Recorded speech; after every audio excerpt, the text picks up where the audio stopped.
Hi there. I'm just doing this. I'm having such a hard time letting go of my own ego so I can just record some information, I think. That's the information that I'm supposed to share. So, here I am. Hi, I'm Elizabeth Jewell, and I'm sharing some information. I live in Austin, Texas. I say I'm from here. It's a gorgeous day right now of April. Oh my God, it's just April. The 28th. I know that because my son's birthday's on the 27th. And I feel like I have some important things to say. In fact, I know I do. I know that I'm channeling this information from higher sources. I don't exactly understand what those sources are or how I know how they're communicating with me.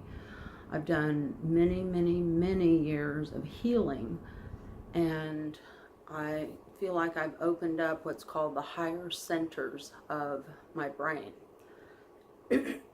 And I've done that by clearing out all the mechanical and predispositioned information that I've gotten from the people that raised me, because they did a terrible job.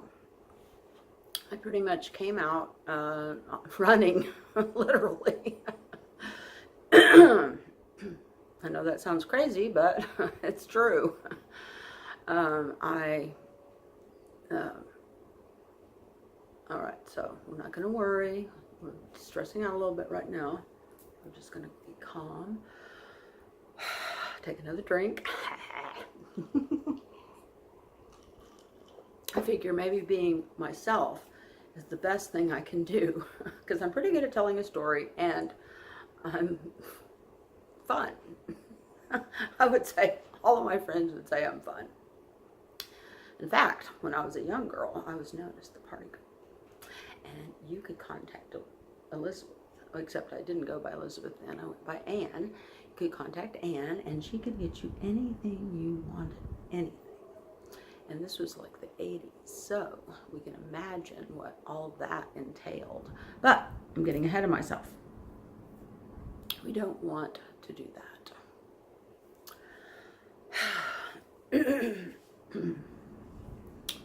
One of the things that I think has been an important part of my own upbringing since I've had to raise myself is meditation.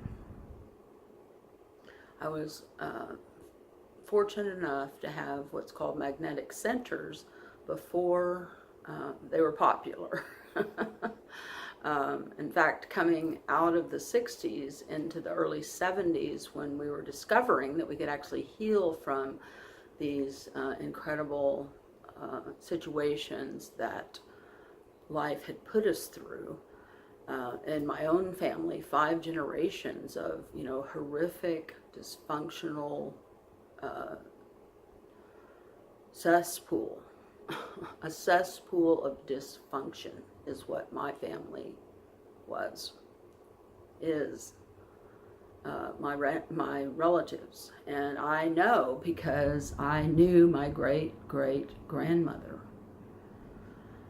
And that's one of the things that I feel like I have to say, is I have found over 60 years of studying and working on myself and healing myself from this vicious cesspool of dysfunction.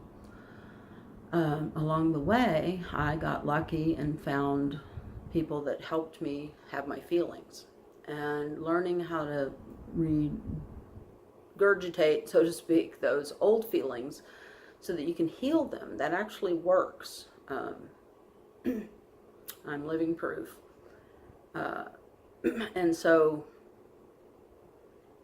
that's what the subject is, basically. We're going to be figuring out, or I'm going to be talking to you about feelings, which is something that a lot of people don't really have or don't know that they have. We're taught so often and so much especially as children, to say, don't cry, don't be upset, don't do this, don't do that, don't show this, don't tell anybody that. And in reality, we should be talking about those things. We should be having communication with the hardest things that are to speak with our loved ones. Otherwise, gosh, they're going to be lost without you. And if you communicate with them, then, it won't be so bad. So it's a good thing to communicate this way.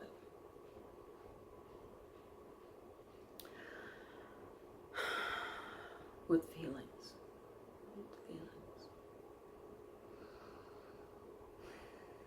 I have this desire to be everyone's Meemaw. I really feel like that the world's family, the family is broken down. I mean, don't you think so? In my 5-generation family that I know, when I was born, there was this huge family support system. My great-grandmother had 9 kids, and then each one of those kids had kids, and I was the product of the oldest child's first child. So 5 generations of women is my role in the mess, or this stuff. As I get more specific, you'll understand why I say the mess instead of the stuff. It was crazy. Anyway, I'm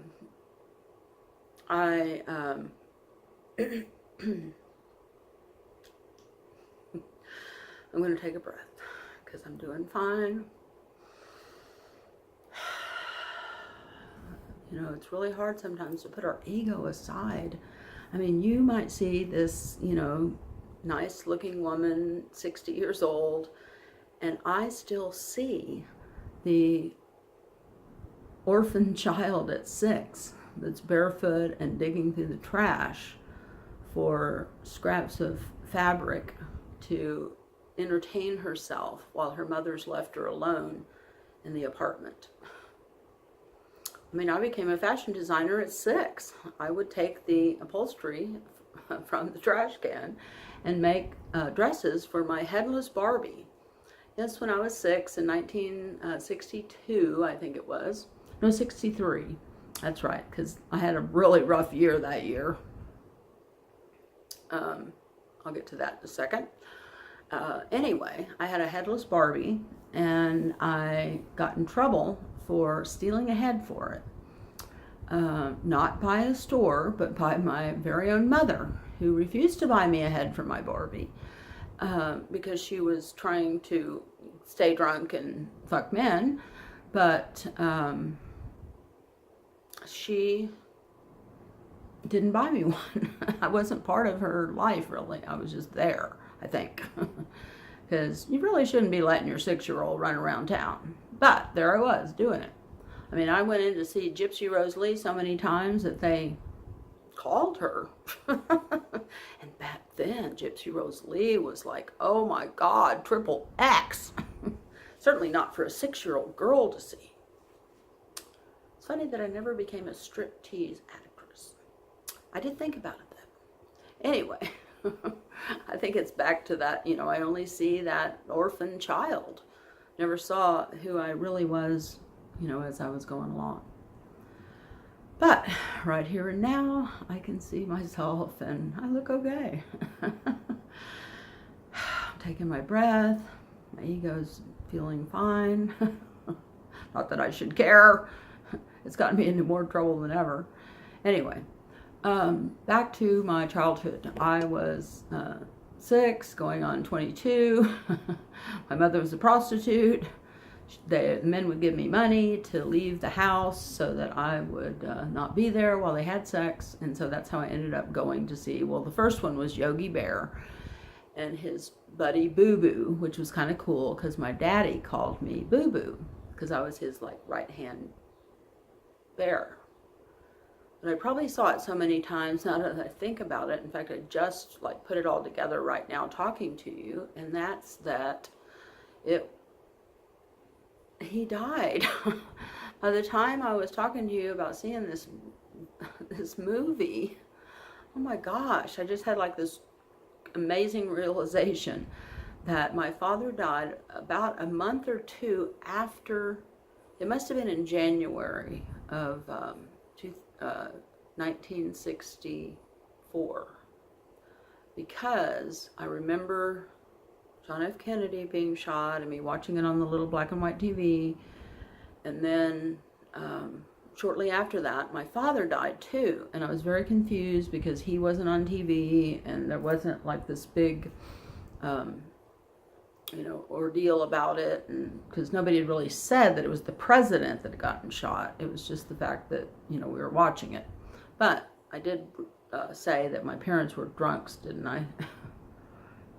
They were drinking all the time, and they were quite a difference in age. My mother was 16 when she had me, so 6 years later, she was 22, and I was 6, and I was living in this apartment, watching this movie over and over again until they called my parents, and the 2 movies, because that was pretty much a good way to, hold yourself somewhere for a whole day, especially if you're 6.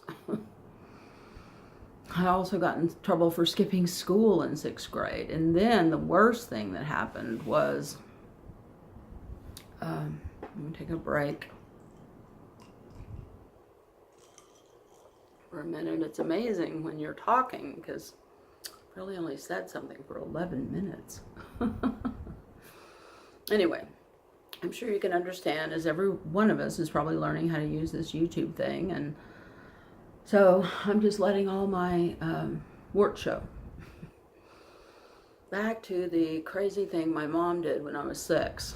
I have this scar on my head. It's up in here somewhere. And I fell down 10 concrete steps and landed on a coffee can lid at the bottom and cut my head open. Well, it just so happened that this all happened while I was 6 years old, and my mother had left me for a month, approximately a month, at apartment complex. We had gone there, I would imagine. She had probably partied with somebody and then left me there, forgetting about me and wandering off with some other drunk. I did hear at some point she had another child that she gave up for adoption to, another girl. Anyway, and so I was living off penny candy at the store. Back then, you could actually buy 2 or 3 pieces of, from a candy. 3 pieces of candy for a penny, and you could find one in the gutter. And if I found a nickel, God, that was like dinner for days. But I'm 6 years old. So when I fall down the steps, they realize that I'm not one of anyone's child, which they've thought all along that I belonged to one of the parents, because the kids would kind of group together and run around and spend the night with each other. So I know my grandmother's phone number and my grandmother's address, which is the house my sister lives in now. And so they call her, and she tells them to put me on the bus to her house, which I do know how to ride it and all, but come on, I'm a 6-year-old and I've been left here for months, for weeks, days at least. I remember it being like a long time. And for a 6-year-old, that could have been 3 days, but I just remember it being a really long time. And in fact, today, even now at 60, I will binge on candy. It's amazing how deep those things are rooted in us, that we would seek. From 6 years old, I still have that. If I get stressed out, I want candy. I just want to eat it. That's all I want to do. In fact, I just found some 75% off at the drugstore.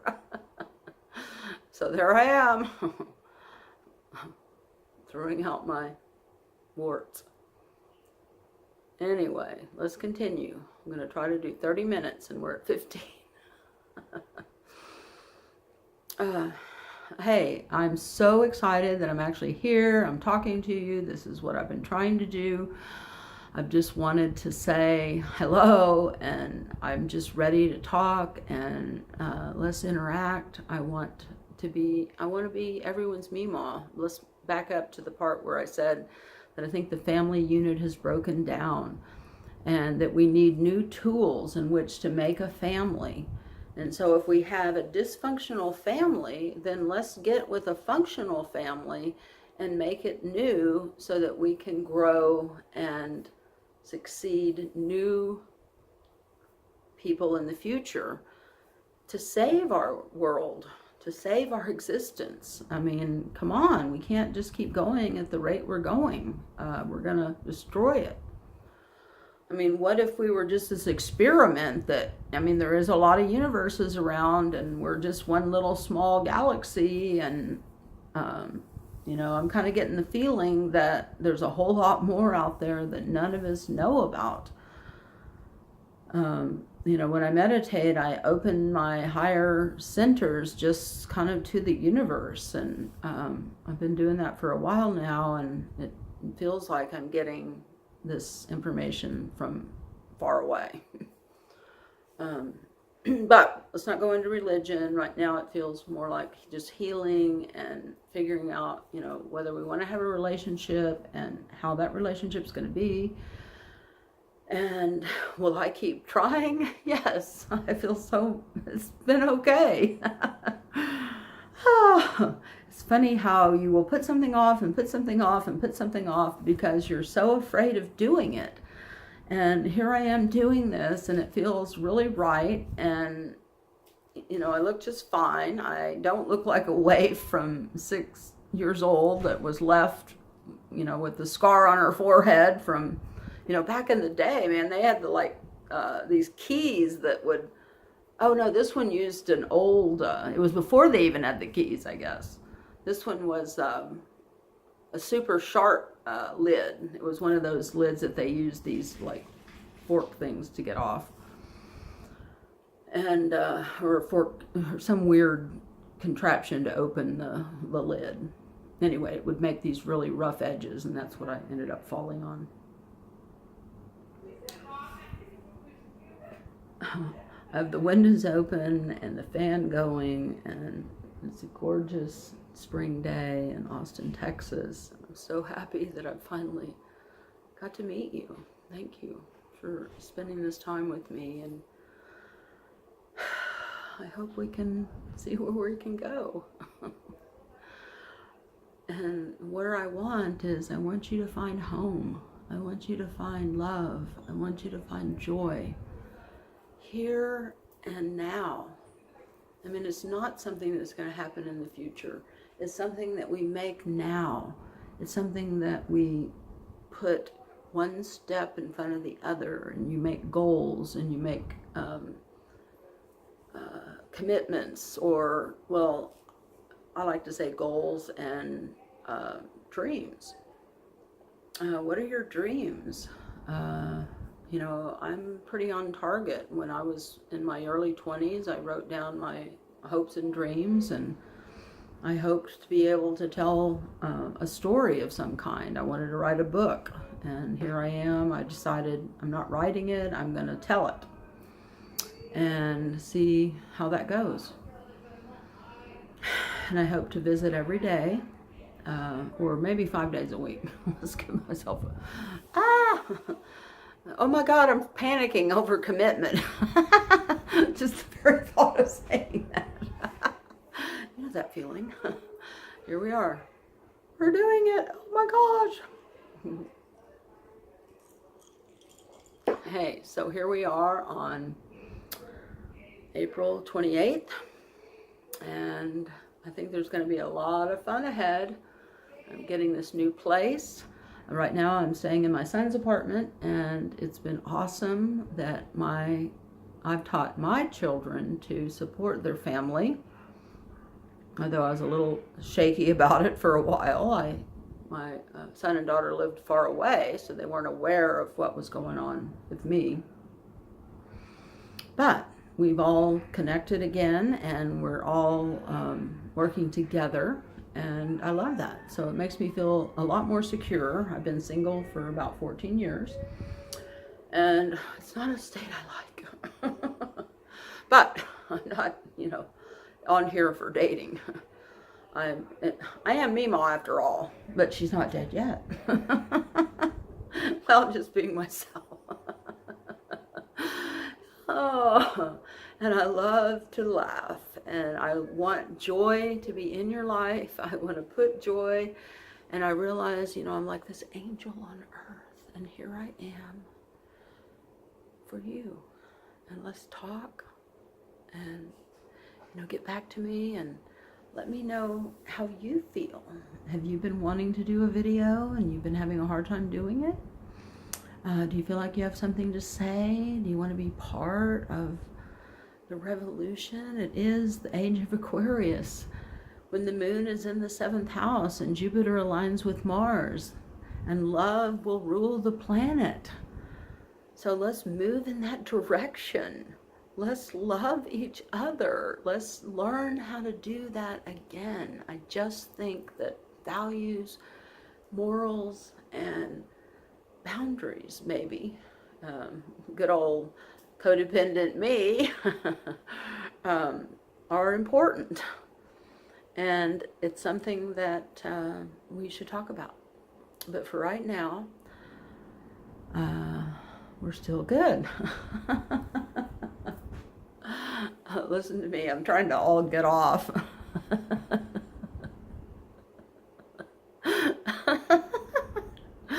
Oh. Don't you know that here it is that I'm working for myself and I'm trying to do something for 30 minutes and I'm having a hell of a time here doing it. But I've decided to record it because I wanted everyone else to see that we're all doing this. We're all having trouble, committing to our goals. We have these ideas, but, can we really do it? And are we letting our past block us from being our future? And I know for 100% that is definitely what I'm doing, or was doing earlier today. Now I'm finally here, so I'm feeling good about that because I've stepped over the hump. I wanted to share with you, I watched this show on a rodeo, and The New Yorker Presents is really good. I think it's on Netflix. And it's these little videos. And this particular one was about a girl who did bull riding. And she was on top of that bull, and she was about to have the fence opened, and this bull was going to throw her around in rodeo. And she said, if you're not scared, then you better get off that bull. So here I am. I'm scared, and I'm on the bull. Or maybe I'm feeding you some bullshit. Who knows? Gotta watch out about us Texas girls. We're kind of crazy. Or at least this one is. Oh. Okay, so we're going to take a breath. I'm going to know that we are blessed. And today we had some blessed time together. We're not thinking about religion. We're just thinking about our inner self. The inner self, the one that talks to you. The one that, actually it can see you right here. It's the one right here. So don't forget our third eye. Your third eye tells you, to me, that's the third eye, is how you see into that inner self. Because the third eye will give you that, oh, I'm scared feeling before something bad happens. and then you do it anyway, and then you realize afterwards, oh man, if I had really paid attention, I should have done that. Well, that is, in my opinion, where it is. I've always kind of thought about having it tattooed right there in like fluorescent paint. I mean, fluorescent tattoo, so it only showed up black light. But I have always been into the third eye. My children and I, at an early age, put a third eye thing on a elementary school playground that they had in Grass Valley, California. You can go see it. It's the Jewel tile right there in Grass Valley at Hennessy School. Thor and I actually had to do skilled labor, which was shoveling sand. Now when I see my giant son, I think about him being so little and shoveling sand with me, and it was so wonderful. So if you're in those spaces and you're feeling like, oh my God, I don't have time for this, remember, it's a big deal to them, for your kids. It's really a big deal that you go do these things for them, to remember that you were there. Actually, they remember worse if you're not there. So just keep that little stress off of them.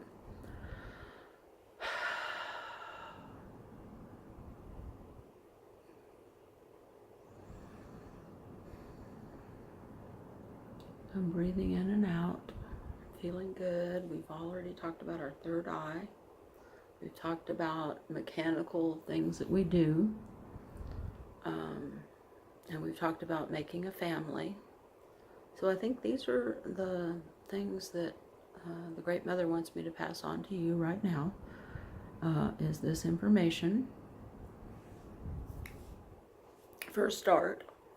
And I will see what she has to say tomorrow. It's been wonderful talking to you, and like I said, thank you so much for at least watching, because I've had a really hard time doing this. I'm so happy to finally be in front of you and talking to you and having my amazing wall hanging behind me. In future videos, I'll tell you all about my wall hanging behind me, which is super important to me anyway. And I'm trying to look at this new thing that I'm doing, which is talking to you right here and now on this video. Is like that wall hanging. I know how to sew. I know how to put this together. I mean, I created that over 10 years. It wasn't like I bought it from a kit. Anyway, which is what it isn't a quilt. I mean, people just use the, I love that. They use the a pattern and make their own. And then they make it beautiful art. So may you make plenty of art. May you find your creativity. May you find something that makes your heart sing and your brain hungry. Until next time.